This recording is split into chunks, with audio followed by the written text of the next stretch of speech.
Hey, it's Turtle Step 15. This is all about the glutes. So, strong glutes build a stronger back. Remember this phrase, your glutes are your back's best friend, my friend. So, what I'm gonna start doing, because I don't live near any inclines, my house is flat, the streets are flat, all of that. So I'm gonna stop somewhere 10 to 15 minutes before and just walk some stairs or an incline. And my goal is to do this 3 times a week, but we're turtle stepping this. So I'm gonna most likely know that I'll do this twice a week and be okay with that. I'm gonna do the best I can. So I'm also gonna aim for 10 minutes, but we're turtle stepping it again, so maybe make it 5. So basically, our turtle step 15 is walk uphill or upstairs 2 times a week, 5 minutes. And if you do more than that, awesome. So I'm gonna show you real quick. You know how to walk upstairs, but we wanna fully extend the heel so that you totally fire your glutes, because often we just stay on the balls of our feet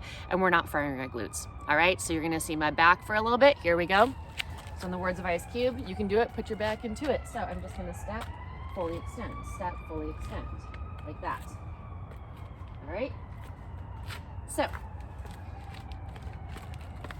you don't have to do that all the time, but a couple sets of your stairs, make sure you're fully extending. Otherwise, just walk upstairs and enjoy. That's it. See you in 2 weeks for Turtle Step 16, and don't forget to like and subscribe so you get these when they drop. Take care.